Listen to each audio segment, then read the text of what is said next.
안녕하세요.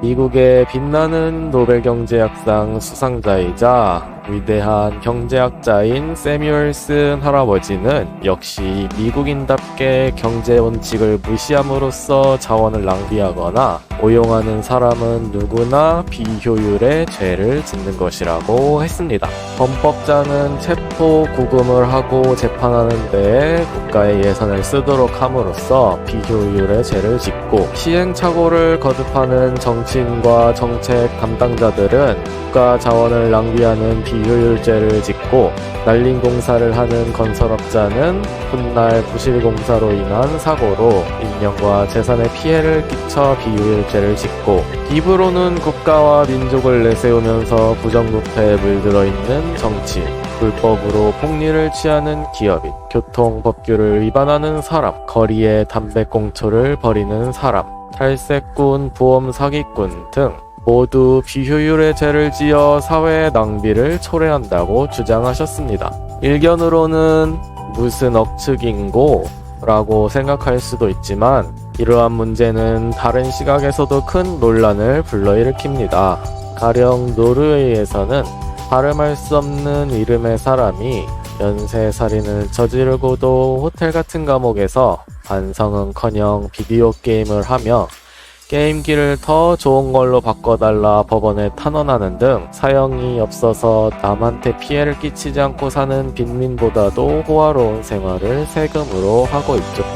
노르웨이의 예시를 든 것은 조금 극단적인 상황을 가정하기 위함이지만, 한국도 범죄인들의 탄원이 비일비재하게 일어나고 있으며 사형을 집행하지 않음으로써 선량한 시민들의 세금으로 생계를 대주고 있는 것은 마찬가지입니다. 여기서 국가도 선택이 발생합니다. 즉, 국가에게도 기회비용이 발생하는 것이죠. 그러나 개인의 기회비용과 국가의 기회비용은 그 궤를 같이 할 수가 없습니다. 아니, 하면 안 됩니다. 개인에게는 효용의 극대화가 기회비용을 최소화할 수 있는 방법이지만, 국가에게는 국가에게 이득이 되는 방향은 개인의 선택과 큰 충돌을 할 수 있기 때문입니다. 가령 국가가 개인으로부터 세금을 100% 걷는다면 국가로서는 최대의 이익을 얻는 것이지만 영속할 수 없습니다. 그렇다면 세금을 0% 걷는다면 어떻게 될까요? 발음할 수 없는 이름의 사람과 같은 범죄자를 잡을 수도, 재판을 할 수도, 감옥에 집어넣을 수도 없을 겁니다. 국민 스스로 자경단이라도 만들어야겠죠. 그렇다면 국가는 선택을 해야 합니다. 형법시설을 만들어 단죄할지, 그 단죄를 사형이라는 방법으로 선량한 국민들의 세금을 절약할지, 아니면 선량한 사람들의 약간의 희생을 통해서 국민의 기본권, 인간의 기본권을 지키는 방향으로 나아가야 할지 말입니다. 세금에 대한 논란은 정말로 중대한 논의로, 미국의 벤저민 프랭클린은 세금과 죽음은 피할 수 없다는 말을 남길 정도로 인류가 조직화 사회화된 이후 항상 따라다녔습니다. 하지만 지금 여기서 이 얘기를 하기에는 10부작으로도 모자랄 테니 래퍼 곡선으로 요약하고 다음 기회에 다루어 보도록 하죠. 여하튼 이러한 세금은 국민들이 자신의 생산 요소를 소모해 만든 결과를 국가가 임의로 결정하여 갖고 가는 것으로, 국가 역시 세입이 한정돼 있기 때문에 반드시 효용이 높은 곳에 쓰는 것을 원칙으로 해야 합니다. 그렇지 않으면 어떤 일이 발생하느냐? 단적으로 북한과 같은 나라가 국민의 생산 요소를 독점하고 대부분을 국가의 몫으로 챙기며 사용처 또한 남한과는 비교도 안 되는 군사력을 증강한다는 명분 하에 생산성이 제로에 가까운 국방에 소모하며 인민들을 굶기고 있습니다. 북한이 국방비로 생산 요소의 대부분을 투입하지 않는다면 최소한 지금처럼 나라가 끼니 걱정을 하고 행사를 넘나드는 탈북을 하는 이들은 자연스럽게 사라질 것입니다.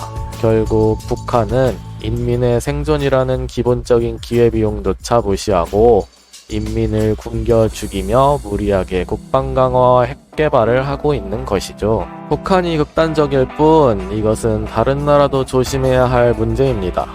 베네수엘라는 온 나라의 생산 요소를 석유에 집중하고 국유화한 결과 석유 가격이 폭락하자 나라가 망해 국민의 평균 몸무게가 10kg이 줄어드는 등 어느 누구도 원하지 않았던 강제 다이어트를 해야 하는 상황에 처했습니다. 지금은 석유 가격이 그때보다 크게 올라 석유 수출국들은 앉아서 돈방석에 앉게 된 형국이지만 중요한 건 그때 국가가 석유 시설을 정비, 확충, 개발하지 않고 국민들에게 퍼주기만 한 결과 국제 석유 가격이 오른 지금에는 설비 노후화 기술의 결여로 세계 1위의 석유 매장량을 갖고 있다고 하는 베네수엘라는 자국의 힘으로는 기름을 퍼낼 능력도 없는 형편입니다. 결국은 석유 수출이라는 엄청난 이득의 기회비용을 날려버린 것이죠. 남미에서 꽤 괜찮은 나라라고 꼽히던 베네수엘라는 아직도 차베스가 죽은 이후의 혼란에서 벗어나지 못하고 있습니다. 국가에 100년대계가 없다는 것은 결국 장기적으로 국제경쟁력의 부재로 국민이 가난해질 수밖에 없는 결과로 나타납니다. 국가가 어떤 선택을 해서 어떤 기회비용을 발생시키느냐는 이런 이유로 국민의 다수가 아니라 효용과 효율에 이거하여 결정이 돼야 합니다. 현명하고 선량한 경제적 국민이 다수가 된다면 그 나라는 자연스럽게 발전하게 되겠지요. 그렇다면 국가가 막대한 기회비용을 발생시키지 않고 비교적 효율적으로 세입을 지출하는 방법에는 뭐가 있을까요? 20세기에는 그야말로 석유에 의한 석유를 위한 세계였다고 해도 과언이 아닌데 이런 자원이 꼭 천연자원에 국한되는 것은 아닙니다. 반도체가 21세기에 석유가 될 것이라는 예측도 있지만 반도체건 뭐건 사람이 만드는 것, 사람이 바로 21세기의 가장 중요한 자원이라고 할 수 있죠. 가령 한국은 특히 북한보다 남한은 더 이상하리만치 가치 있는 천연자원이 없는 나라였습니다. 정말 보잘것없고 가난한 나라였죠.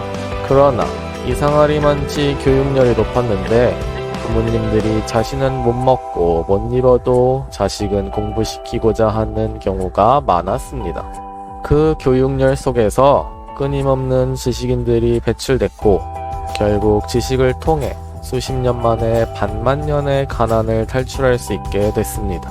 지금 세계를 자원의 공급 문제로 인한 인플레이션으로 몰아넣고 있는 러시아나 한때 세계를 지배한 에스파냐, 인류 역사상 강대국의 자리를 놓친 적이 없는 중국인들보다 한국인이 더 잘 사는 이유는 지식의 부가가치가 자원의 부가가치보다 더욱 크기 때문입니다. 자원이라고는 인간밖에 없는 한국의 말 그대로 인간 승리입니다. 이런 인적 자원들이 우리가 일반적으로 생각하는 천연자원보다 평균적으로 월등한 부가가치를 창출할 수 있는 수단이 되기 때문에 교육에 대한 투자는 그 기회비용이 적은 축이라고 할 수 있습니다. 기회비용이 적다는 것은 다시 말하면 교육에 대한 투자가 다른 것에 대한 투자보다 이득이라는 말이 되죠. 또 한국의 산업이 발달하려면 발달해서 높은 부가가치를 창출하려면 사회적 간접자본이 반드시 필요합니다. 사회 간접자본을 민영화하려는 움직임도 큰 것 같습니다만 사회 간접자본이 없으면 물류와 인간의 이동에 엄청난 비효율이 발생하게 됩니다. 사회 간접자본이란 운수 그리고 전력 같은 동력 및 공중위생 등 산업발전의 기반이 되는 여러가지 공공시설을 말하는데 이 시설들은 대부분 정부나 지방 공공단체의 통제하에 있기 때문에 사회적 자본이라고 불리며 또한 특정 기업 또는 개인에게만 혜택이 돌아가는 게 아니라 다수의 기업 활동 또는 전체 공익과 관련된 간접적 필요에 의해 마련되는 것이므로 간접자본이라고도 합니다. 이러한 간접자본이 있어야 전기로 공장을 돌려서 삼성전자가 반도체를 만들고 항구가 있어야 반도체를 수출하며 도로가 있어야 현대차가 차량 부품을 운반하고 공장에서 자동차를 만들며 그 자동차로 사회 간접자본인 도로를 이용해 사람들이 출퇴근하고 장을 보고 여행도 다니며 긴밀한 산업의 이동과 가치 창출이 가능하게 되지만 이런 것들을 개인이나 기업이 만들지 않고 또 기업이 마음대로 만들게 된다면 또 다른 기회비용이 발생하게 됩니다. 기업은 기업대로 비용이 들지만 온 국토가 자신들만의 필요에 의해 건설되는 도로로 연결이 제대로 되지 않거나 품질이나 규격이 따로 도는 등 여러가지 비효율이 발생할 가능성이 많죠. 21세기에 철도, 항만, 도로가 없는 산업국가는 상상하기가 힘들 정도입니다. 정부는 이러한 간접 자본을 확충하고 관리하여 물류와 인적 자원의 교류가 활발히 이루어지도록 할 수 있습니다.